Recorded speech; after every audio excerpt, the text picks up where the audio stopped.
오늘 함께 나눌 말씀은 이사야서 24장 14절에서 23절 말씀입니다.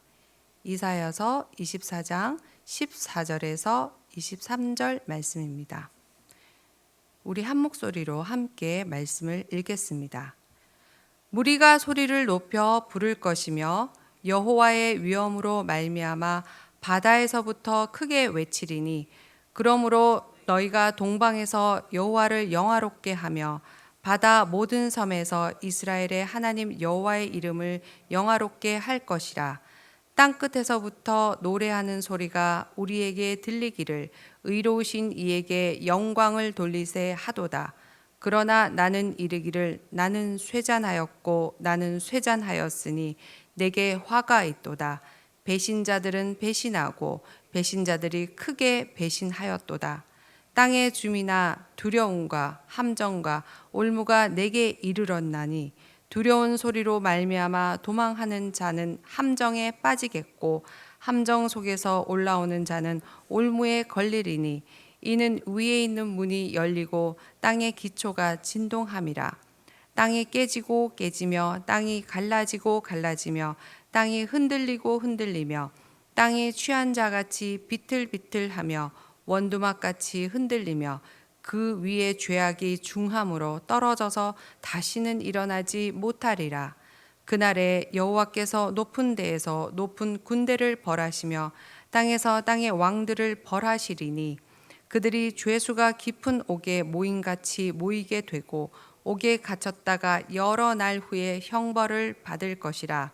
그때에 달이 수치를 당하고 해가 부끄러워하리니 이는 만군의 여호와께서 시온산과 예루살렘에서 왕이 되시고 그 장로들 앞에서 영광을 나타내실 것임이라. 아멘. 우리가 새벽마다 묵상하는 이사야서는 1장에서 12장에는 하나님이 언약 백성 이스라엘의 죄에 대한 심판과 구원에 대한 말씀이 있었고 13장에서부터 23장까지는 이스라엘을 둘러싼 각국 나라에 대해서 죄와 심판의 말씀들이 있었습니다. 이어서 어제부터 시작된 24장에서부터 27장까지는 온 땅과 하늘까지 망라하는 전 지구적인 우주적으로 임할 하나님의 심판과 최종 구원에 대한 말씀이 담겨 있습니다. 그래서 이 부분에는 요한계시록에 나오는 비유들과 종말론적인 내용이 많이 있어서 이사야의 묵시록이라고 불리워집니다. 24장에는 특별히 땅이라는 단어가 여러 번 나오는데요. 땅은 세상 나라 그리고 세상 사람들을 가리키고 이 땅에 대한 심판의 예언이 24장에 담겨 있습니다. 14절 바다에서부터 크게 바다 모든 섬에서 하나님 여호와의 이름을 찬양하는 무리가 등장합니다. 무리는 앞절에서 세계 민족이라는 뜻과 연결되어서 그 중에서 하나님의 심판이 임해지는 가운데 이 땅에 그 심판을 하나님의 의와 공의라고 바라보고 그 공의가 실현되었다고 보는 사람들을 뜻합니다. 이들은 하나님의 위엄에 탐복하여서 크게 기뻐하며 소리치고 있습니다. 바다에서부터 크게 외치고 또 저 반대 지점에서부터도 사람들의 찬양과 환호성이 들리는 모습이 나옵니다. 또 바다 모든 섬에서 무리들이 이스라엘 하나님 여호와의 이름을 영화롭게 할 것이다 라고 합니다. 이는 온 땅에 대한 심판, 세상 사회 전반적인 심판이 이루어지는 가운데 하나님의 위엄을 보는 자들이 있다는 뜻이고 그리고 하나님의 이름을 찬양하는 모습을 묘사한 것입니다. 16절 땅끝에서부터 노랫소리가 들립니다.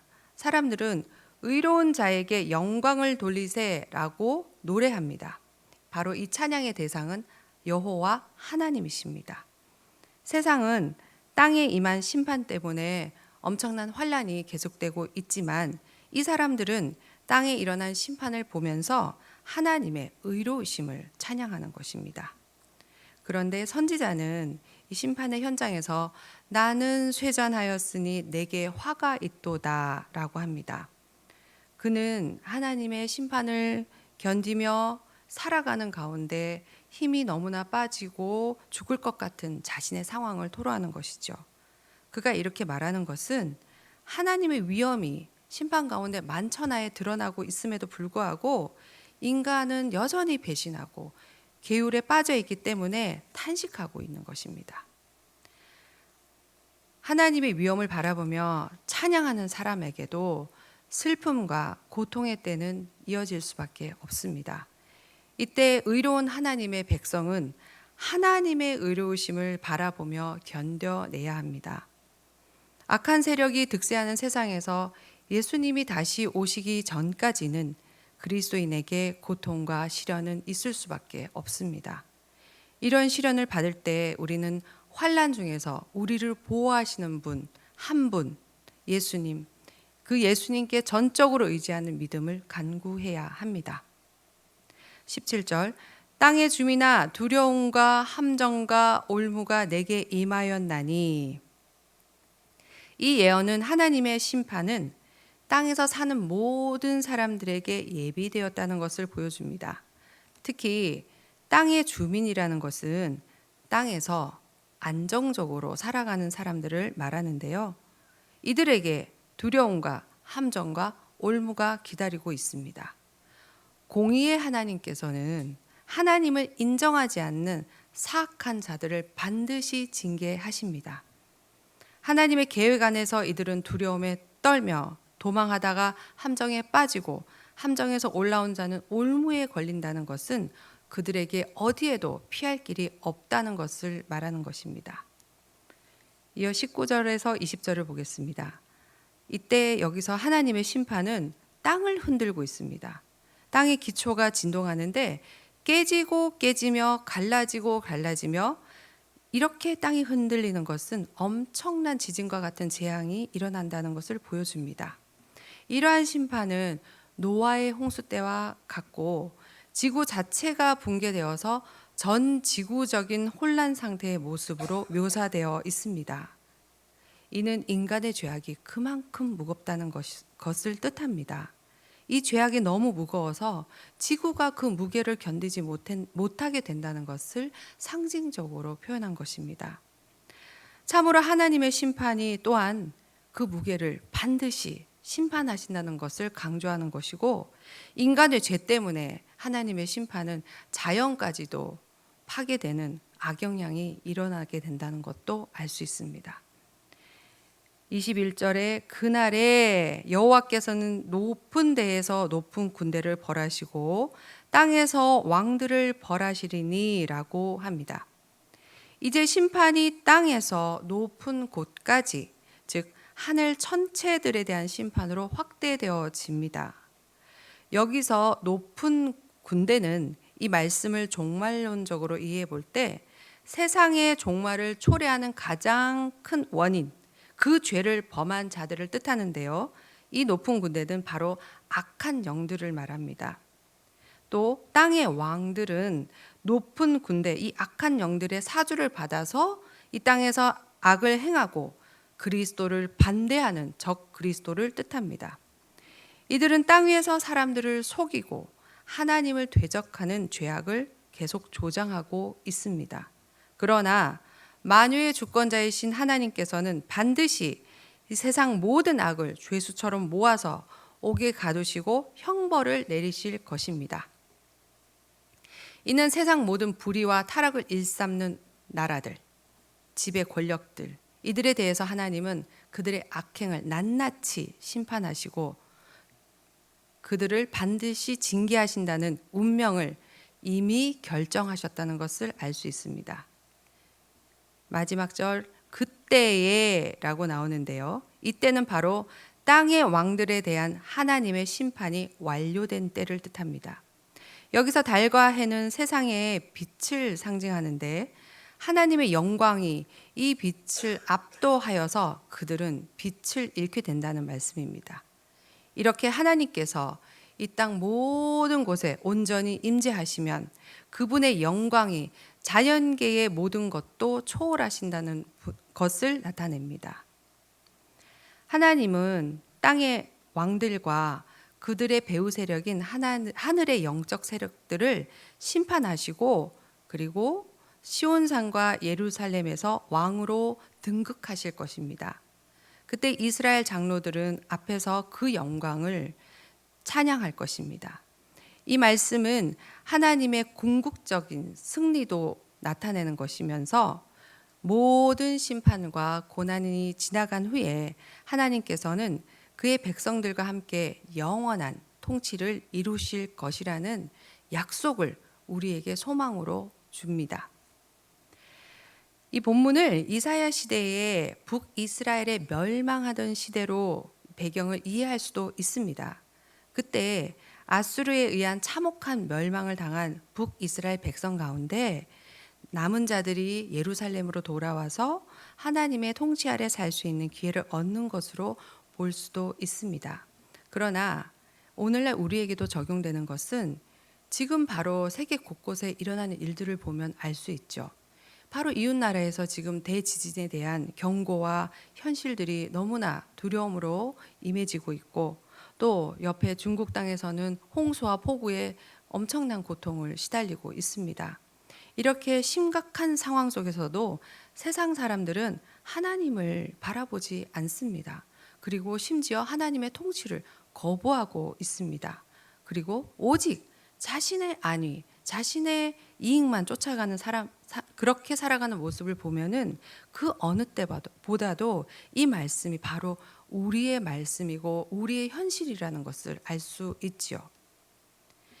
24장에서 예언되고 계시된 하나님의 전 지구적인 심판은 참으로 매우 임박했음을 알 수 있습니다. 이때 우리는 하나님의 위엄과 하나님의 영광을 바라볼 수 있는 은혜 입은 자인 것을 먼저 감사하는 하루가 되시길 축복합니다. 그러나 피할 수 없는 심판의 모든 고난과 현실은 두렵고 힘겨울 수 있습니다. 그 속에서 우리는 하나님의 선하신 계획을 끝까지 믿어야 합니다. 포기하시면 안 됩니다. 그리고 함께 찬양합시다. 최후의 심판을 이루신 하나님이심을 믿는 믿음이 바로 우리의 소망이면서 우리의 삶 속에서 하나님을 더욱 의지하고 말씀을 따라 살아가는 것이 중요합니다.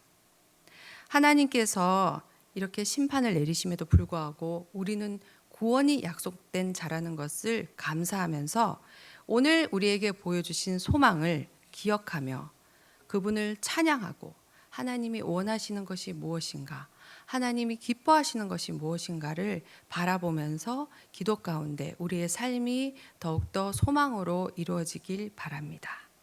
기도하시겠습니다. 하늘에 계신 우리 아버지, 불의와 타락의 끝이 보이지 않는 세상 가운데 오늘 말씀을 통해 온 세상을 새롭게 하실 하나님의 계획과 그날의 영광을 고대하는 약속을 주셔서 감사합니다. 하나님의 그 영광에 이끌려 더운 여름에 라오스로 향한 단기 선교팀의 모든 걸음마다 놀라운 하나님의 뜻이 이루어지게 하실 줄 믿습니다. 특별히 우리 사랑하는 자녀들과 함께 떠난 선교팀 이온이 그 몸과 마음이 지치지 않고 날마다 새 힘으로 새로워질 수 있도록 도와주시옵소서. 전쟁과 가난, 자연재해로 전 세계 곳곳에서 들리는 신음들 주님 들으시지요. 이 가운데 하나님의 자녀들을 보호해 주시고 주님이 다시 오시는 날까지 포기하지 않고 흔들리지 않는 견고한 믿음으로 살아갈 수 있도록 지켜주세요. 이를 위해서 열방의 모든 교회와 우리 교회가 제자들을 더욱더 양육하는 데 힘쓰고 이 복음을 전파하는 사명에 충실할 수 있도록 성령과 지혜가 넘치도록 부어주시옵소서. 오늘도 몸과 마음에 고통과 질병으로 묶인 지체들을 기억하시고 온전한 치유와 회복을 이루어 주시옵소서. 또 우리 교회가 성령으로 하나 되어서 서로 더욱 기도하고 서로 더욱 위로하고 필요를 나누며 함께 사랑으로 살아가는 공동체가 되게 하여 주시옵소서. 이 믿음을 또한 이 차세대들에게 간직하게 하시고 이어질 수 있는 교회가 되게 하여 주시옵소서. 우리의 유일한 소망 되시는 예수 그리스도의 이름으로 기도합니다. 아멘.